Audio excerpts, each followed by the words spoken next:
Tutopolis has officially entered a bot revolution, with bots now taking care of the most important or dangerous jobs. Our beavers have entered an era of hard but safe work. But there is a ticking time bomb lying in wait. Our version of the waterfall map has been nearly exhausted of all of its scrap towers. Once we run out of those towers, we run out of scrap metal. Once we run out of metal, we can no longer create bots, and the whole system will come crashing down. Luckily, giant towers of scrap are not the only way to acquire metal. In this episode, we start by delving deep into the earth with mines, which will provide us with a constant and unlimited source of scrap. Then, we'll take a sledgehammer to our current industrial plateau, rebuilding it one final time to focus on making sure that we have exactly as many of each production building as we need. All the while, our bot system will keep on churning out new bots, and we will continue along our goal to replace our entire workforce with timber bots. Hello, and welcome back to the penultimate episode of Tutopolis. We've got a number of things to do today. I want to make sure that we get this colony into as good of a shape as it can be before we officially end it in the next episode. So this is going to be kind of a combination episode, going over mining, a little bit of efficiency, and then ending on some of the bot stuff that we didn't cover from last time. So let's just get started on mining. So as I said in the intro, we only have this tiny little scrap tower left. There's no more scrap on the map. We've got 3 different beavers currently gathering scrap. It is only a matter of time, and probably a short time, before this scrap is completely exhausted, and we cannot gather any more scrap metal from the map. Unless we build a mine. So over here on the side of the map, conveniently next to the scrap metal that we already have, are 2 underground ruins. Usually on a lot of maps, they are in a position like this, where if we remember a few episodes ago, this entire area was flooded with bad water.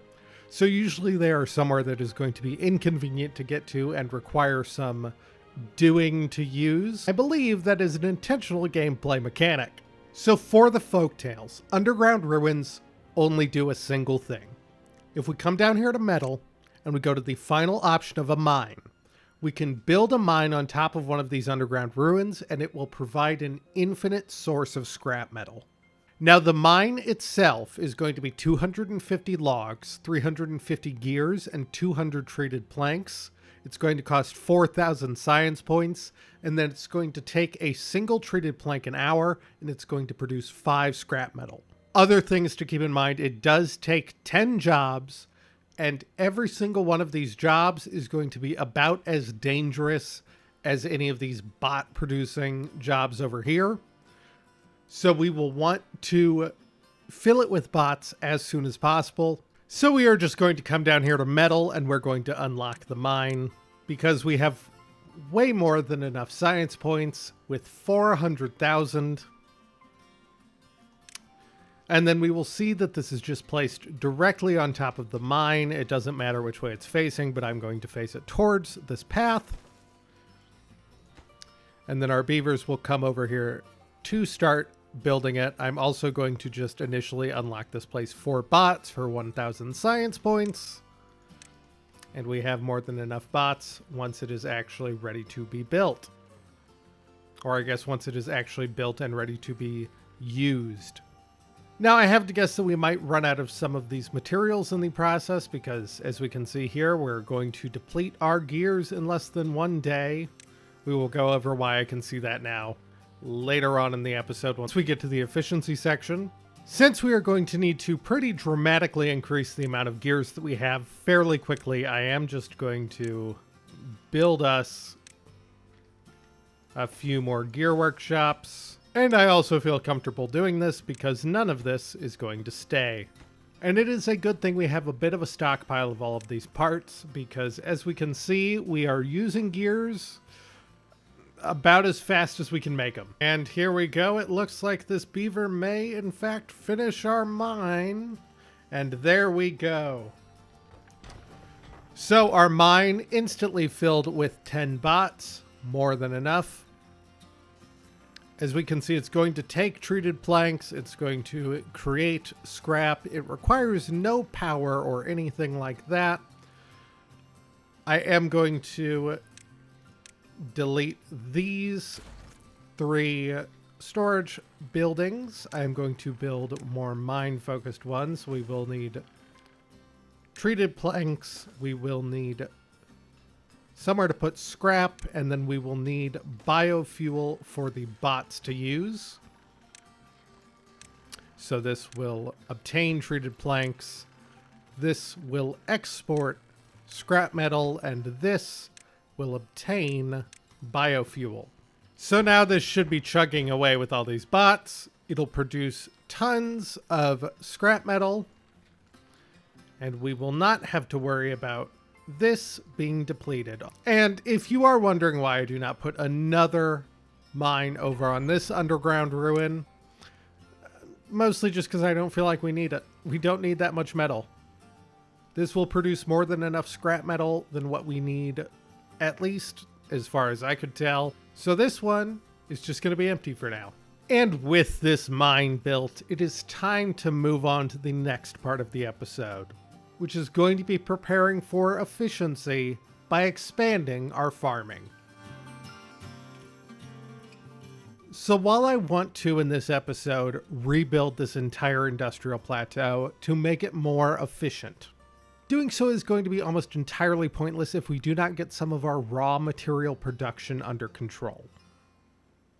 So the big one that we are going to need to focus on is going to be wood. We just built this lumber mill up here last episode. My plan is to kind of do something similar to what we did up here, but we're going to use all of this irrigated land that the underground reservoir, which one might call an aquifer, gave us up here, and we are going to plant some trees up here.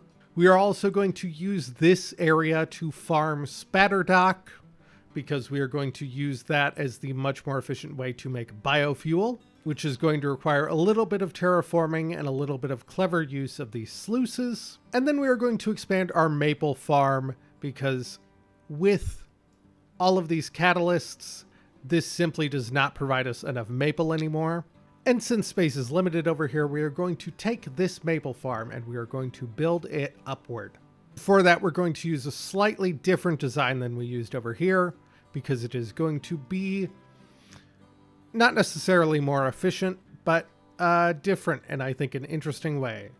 So I'm going to start over here with the spatterdock farming. I'm going to want to eliminate this ridge.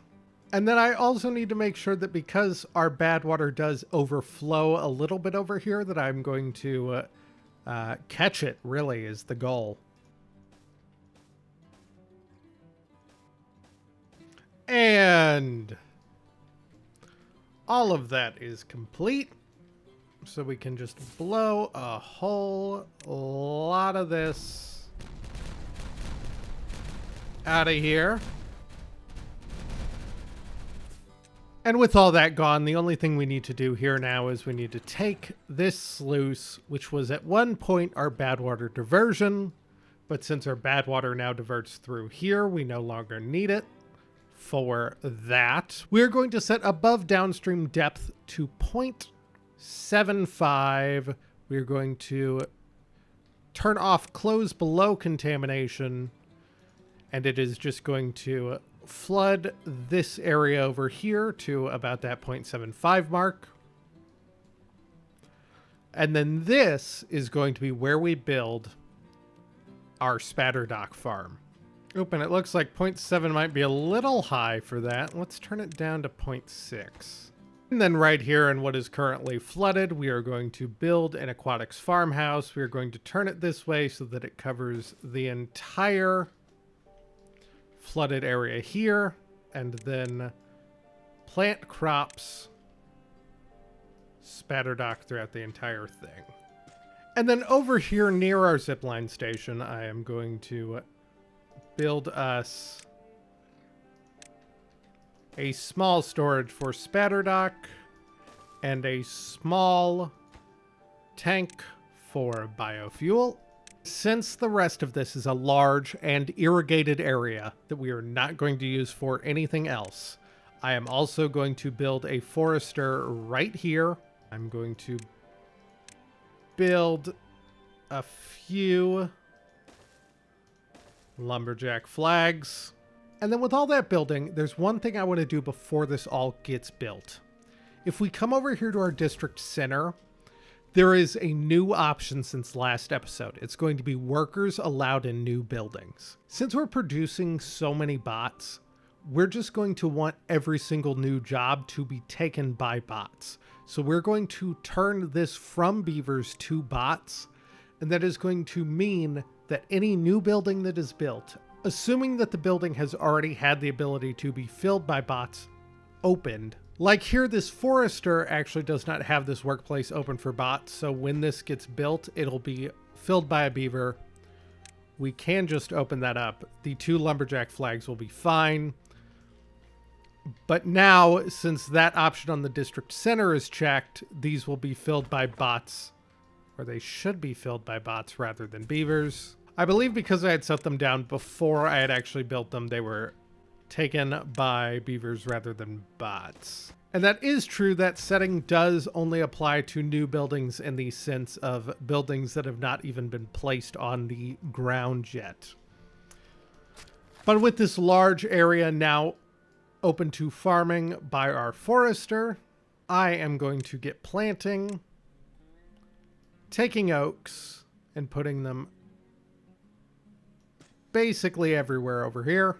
And a drought has started, which does mean it is obviously the perfect time to start using this aquifer irrigated land. Great timing. I'm going to get our beavers over to this side of the river. Nope, of the reservoir. And then I will build in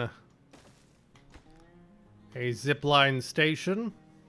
And for this, I'm going to need to kind of reconfigure this zipline setup a little bit. I'm going to build a pylon right there, and then I'm going to need a way to get a zip line around here.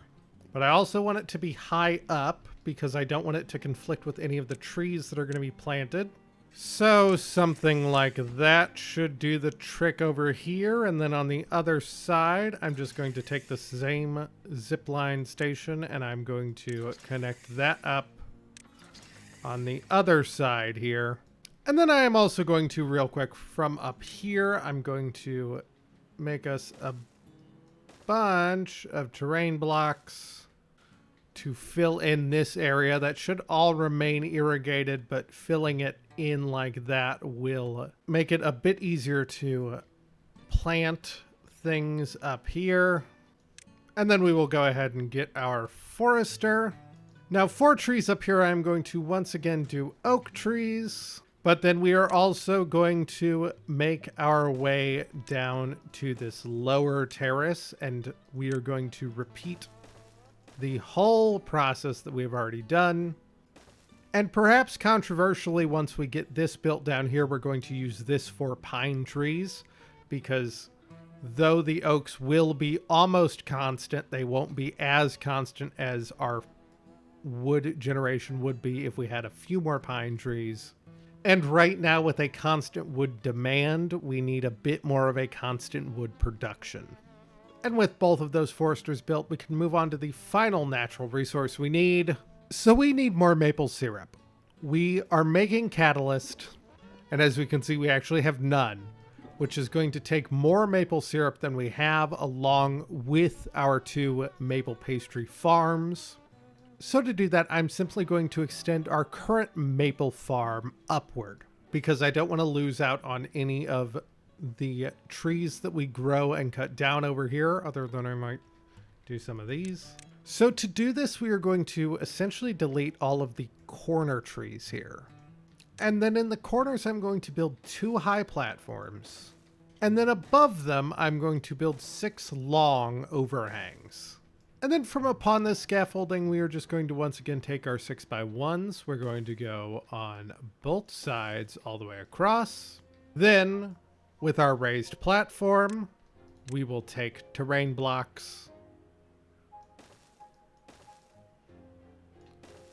We will build them all along. We will leave a 3x3 in what is almost the center. I can't fully center it here because of the way that it is. We will put down impermeable floors on the bottom. This will get its own fluid dump. And then the only thing left, a couple of platforms, a few more overhangs, and a bridge up. After which, we will put our forester and our tapper's shack.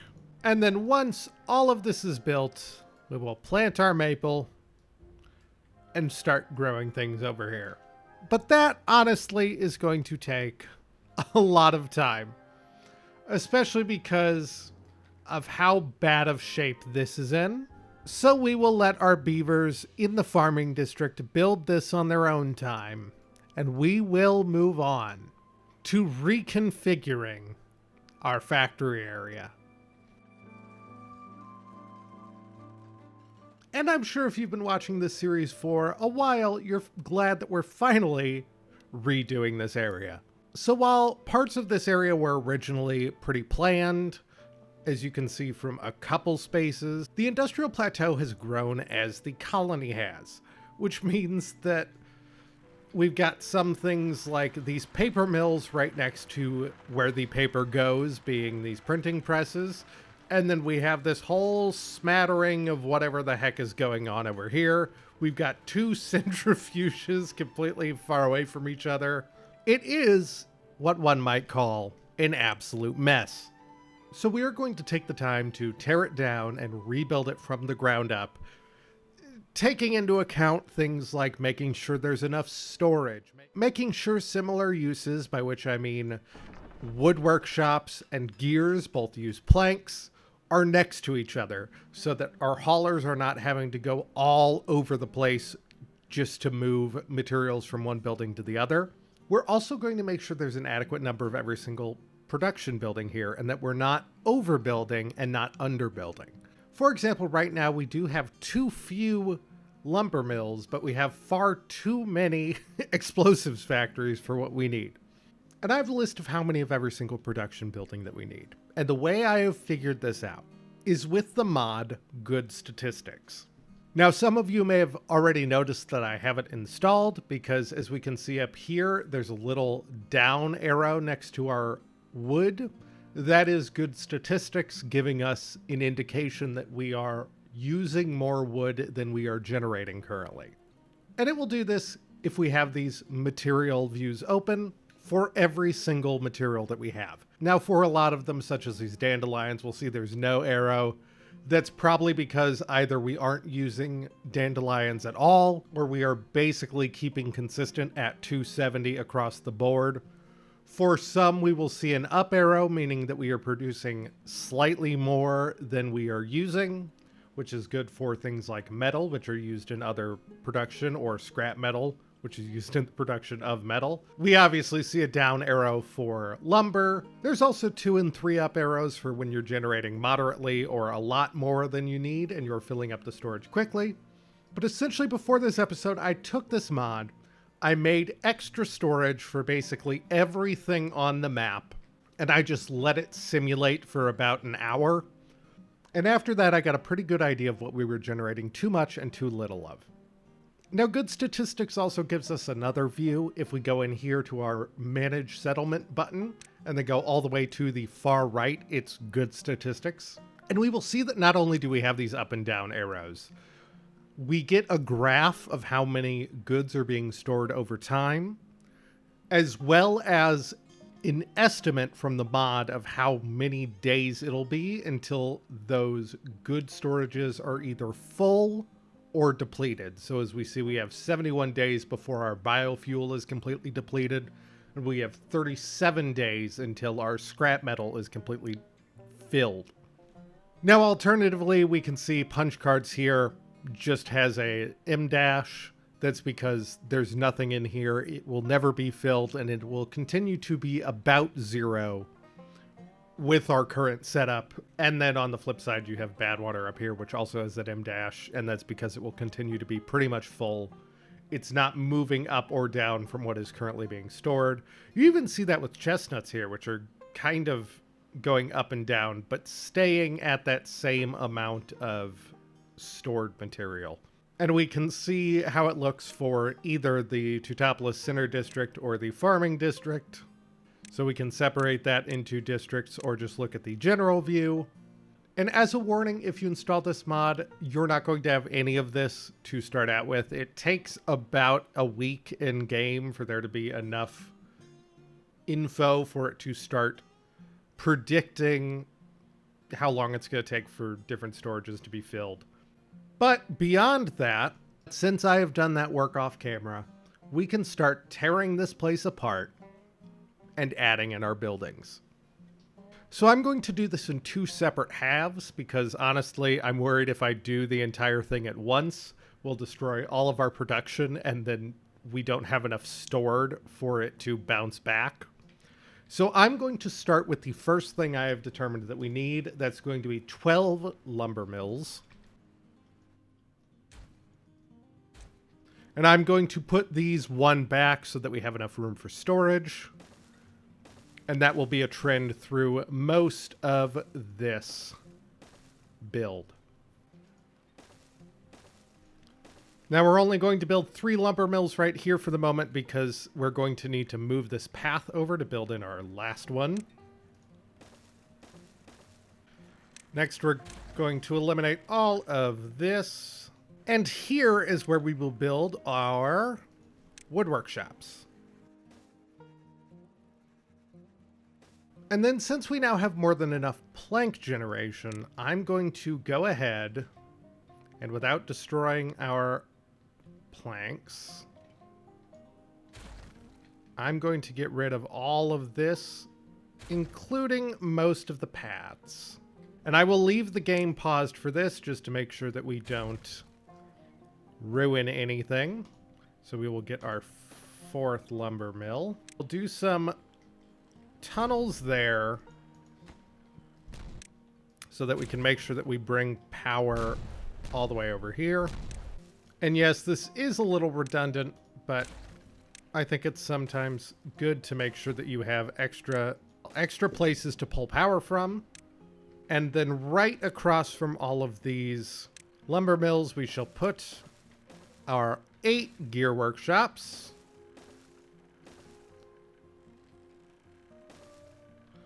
Which will allow us to bring this path out here. To fill this final spot out, I will do our centrifuges. We will once again have 2 of them, but this time they will not be halfway across our area. And then up in this top bit, I will bring over some power. And then this will be where we squeeze in all of our paper generation. So we will get some paper mills. And this is going to look a little crazy, but I had pre-planned this out, and this was honestly the best I could do with how oddly shaped these buildings are. And since these need recipes, 2 of them will be books, and 2 of them will be punch cards, just like before. And then we can start with 2 explosives factories,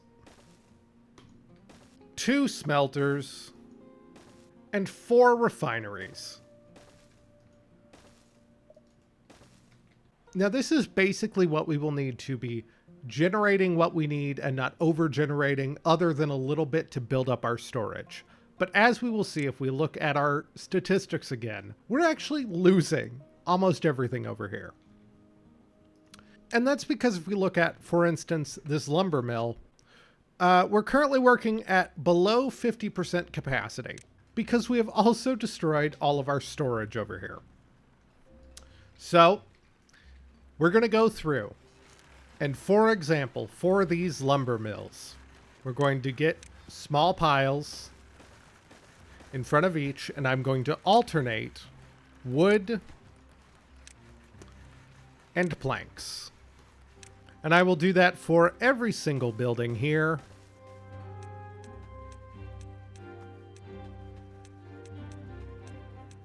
Except in cases like this where I can't because of how things are set up. I'll just skip those. And then, for example, for these gear factories, I will alternate with warehouses and piles so that I can do the same thing. I will do planks, set to obtain, gears,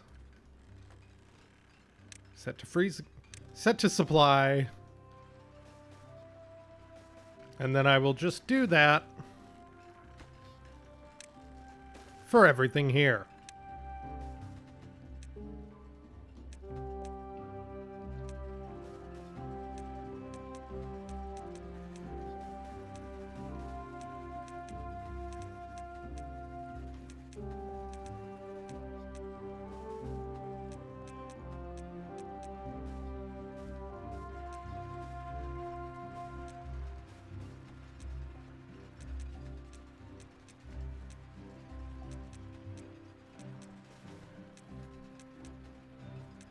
And with a little bit of time, our haulers should start getting all of our materials up here and our industrial plateau should balance out.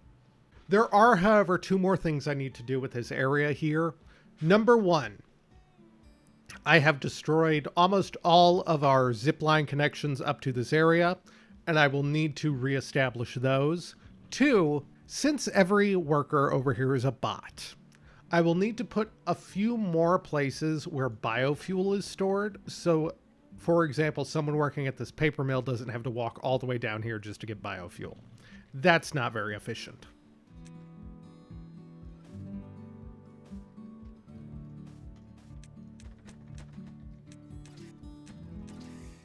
Now, as these go in, it'll also make it a bit easier for our haulers to actually get materials over here, which should make everything even more efficient.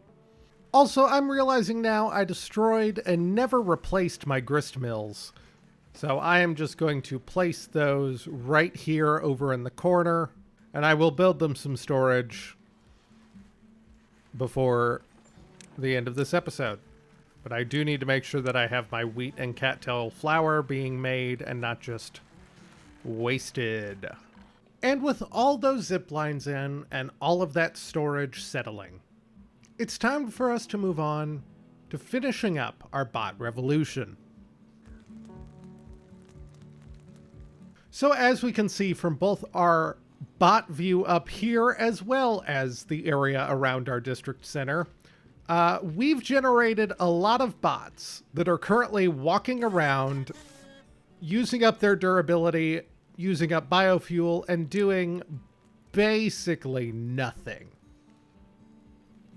In fact, one of our bots just died without ever having a job. So we clearly need to solve this. Now, I could do this one of two ways. I could go through and I could find every single building and click and make sure that there is a bot that is supposed to be working in there. But there is actually an easier way to do that. If I come up here to manage settlement, and I go to the jobs view, and I'll make sure that this is Tutopolis Center, I can actually just adjust whether it is manned by a beaver or manned by a bot from this view. And so what I am going to do, since we have 101 bots and only 56 open beaver jobs, I'm just going to go through and I'm going to click on every single one of these and make every single job in the colony only available to bots. Now, I don't care if it's something like one of these gatherer flags, which don't necessarily have a ton to do most of the time, or if it's something like this hauling post that is usually not a good spot for bots. I'm going to make every single job filled by bots because I have so many of them. The one exception is going to be these observatories. Now, these can be filled by bots. It costs 7.5 thousand research points to unlock them, but I'm not going to have bots in these jobs. And the real reason for that is simply because we don't have a need. We have almost 500,000 science points, and I believe there is 40,000 left for us to spend in Tutopolis. So instead, we are just going to close all of these observatories down. We will leave them up because I do like the look of them up on that ridge, but they will not be used for jobs. We will also take our district crossings and we will bump these up to 10 in each instance. Mostly just because we have the workforce. Hi, so this was in the past. As we can see, this area up here where our trees are now, still currently being built. But we have 92 beaver bots that are just standing around doing nothing, and that is a huge waste. So I'm going to just move them over to the farming district right away, because otherwise they're not doing anything. We're going to need to take into account biofuel and all of that. So I'm just going to do it right without really talking about anything. I'm going to give us a few spots where our bots over here will be able to obtain biofuel if need be. I will build us a medium biofuel tank right here. And then if we go over here to the district center, we can once again make this a bot district. And then if we go to migrate population, we can see that there are 61 jobs over here. So we can just go with 61 jobs. Then we will need to come down here to our workplaces. We will just click down on every single thing on this list, one by one, employing bots rather than beavers. And there we go. All of our jobs are being manned by bots over in the farming district. That vastly reduces the amount of bot waste we currently have. It's going to mean that we no longer have any bee stings happening over here. It's going to mean that this all is working much more efficiently, or I guess constantly, and everything else that comes with bots. Now, because we have so many bots, I did just go ahead. I know I probably just talked about how we don't want bots in the hauling post, but every single job over here is being manned by bots, so we're going to put the bots in the hauling post. It solves our bee sting problem. All of the beavers over here are now simply going to spend all of their time relaxing all cool and all shooting some people outside of the school, as the kids say. So I'm going to go back to the past. You're going to continue on with the bot section. So let's go to that. And then as we will see, the entirety of Tutopolis is now manned completely by bots, and we still have 30 left over. But that is not the end of our upgrade here, because like I touched on a minute ago, hauling posts are usually not considered a great place to put bots, and that is because of biofuel. If bots end up going too far, they need to replenish their biofuel need, and if they do not do that, then they slow down. And so if there's no biofuel nearby when they have a biofuel need, it takes a very long time for them to replenish that need. So what I need to do, much like I did in our industrial area up here, I need to make sure that there are enough biofuel storage areas, small tanks really, dotted throughout the landscape that our haulers, along with any other beaver working, isn't going to have issues. So I'm going to take these and I'm going to put them around Tutopolis.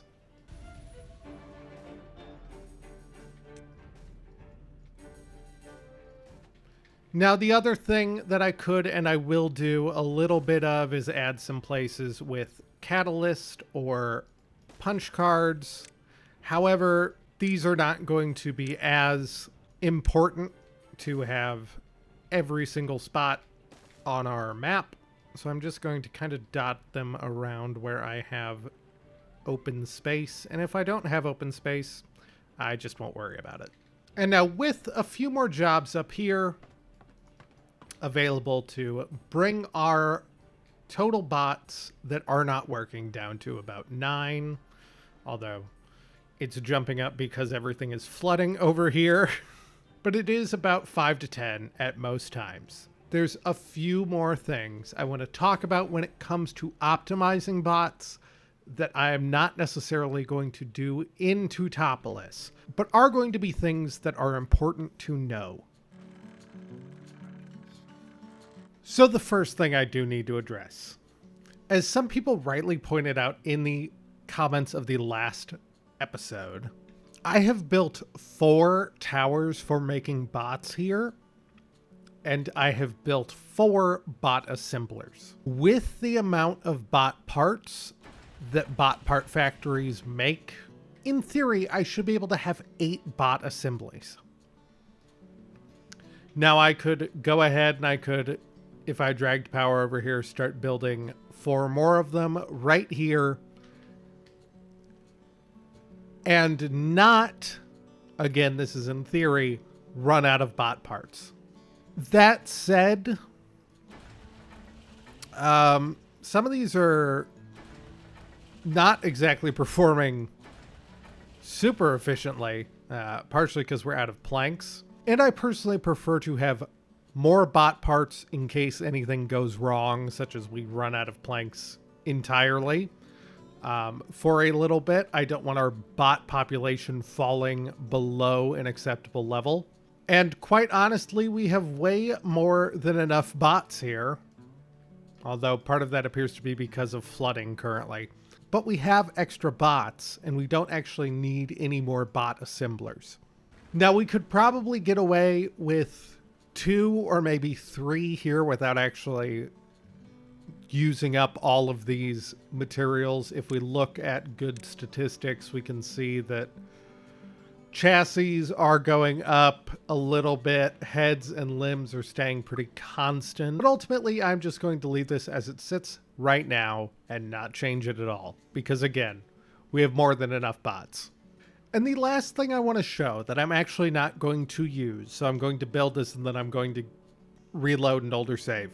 I want to illustrate how to make a bot district.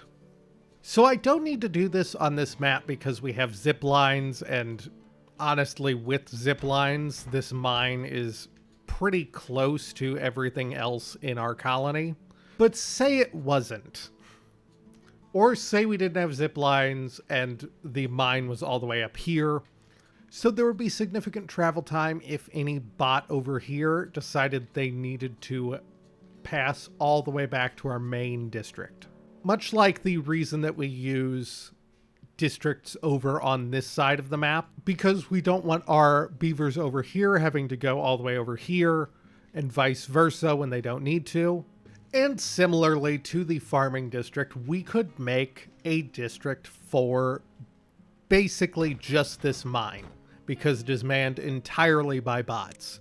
And it is, quite frankly, way easier to do this kind of district building for just bots than it is to do it the other way. Because bots can operate with just one thing, biofuel. You can also import catalysts and punch cards to give them a boost, but you don't need to. They can survive off just biofuel. And then for something like a mine, we also need the input and the output storage. And that is literally it. So with just this mine built, and as we said, small tank for biofuel, small tank for catalyst, a small warehouse for punch cards, and our input and output. If we build this zipline station, and I would advise putting it as close to the bot district as possible, because normally you won't have all of your workplaces filled by bots, so this will be haulers, and beaver haulers will be much better at moving stuff all the way down the zip line than bot haulers will, but that's neither here nor there. And then as always, we just build our district crossing right here. And then we will need a district center for this side of the map. So then this side of the district crossing will be manned by our bots. And again, we'd either want haulers that bring stuff all the way out to this district crossing, or these district crossing workers to just be regular beavers. because they'll make the long journey rather than our bots having to make it. We'll go over here to our district crossing. We can see that there are currently 14 jobs. We will make the minimum bots. I'm actually going to make it 12. And then our bots will come over. They will mostly work here at our mine. I've paused the district center so they don't try to work there. And then I'm only going to have 2 district crossing workers at this district crossing because we do not need much more than that. This is a very short distance for our district crossing workers to cross. I could honestly probably do with just 1. And then I need to make sure that on managed distribution that almost everything is set to no. Of course, we're going to always do biofuel. We're going to always do treated planks. We are going to also import as needed punch cards and wherever catalyst is. And we literally do not want anything else imported to this colony or this district of the colony. And since we set that migration 12 as a minimum, they will never have fewer than 12 beaver bots over here. And this will essentially just function as a faraway mine plot. And again, this saves our haulers from spending time moving all the way out here. It's just going to be these 4 district crossing workers, and honestly, we could probably lower that down to 2 as well without much trouble, although they have to go a longer distance, so it might be worthwhile having more district crossing workers there.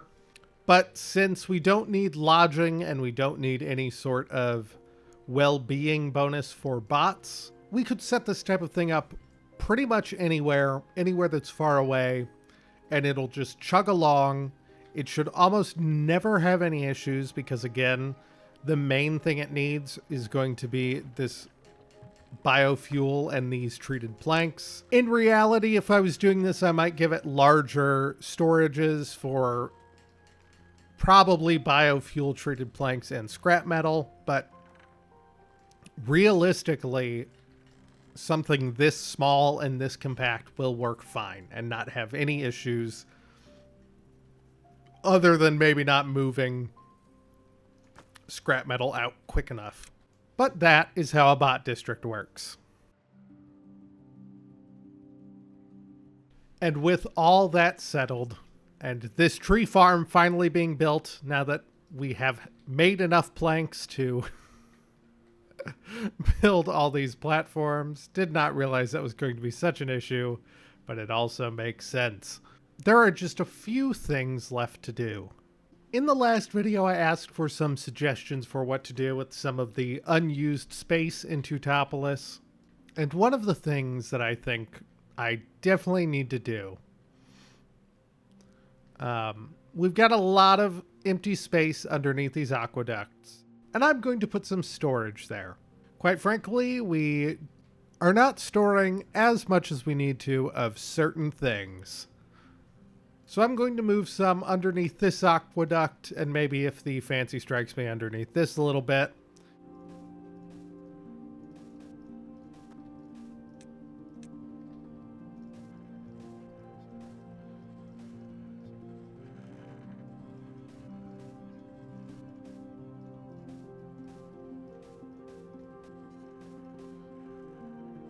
And for the most part, I've filled these storage areas up with the food that we were not fully storing before. But I've also built this storage area on the bottom that is housing some materials that we will need for the next and final episode of Tutopolis. And with that all being built, I think it is time for one last time to move on to a little bit of decorating and detailing.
And with that, we have finished the majority of Tutopolis. There is, however, one more thing I want to do in this episode before we wrap it up. Next episode, of course, will be us finally building the wonder and completing the map. But first, up here, right above our original apartment complex, I'm going to come down here to monuments, and I'm going to go to the Fountain of Joy.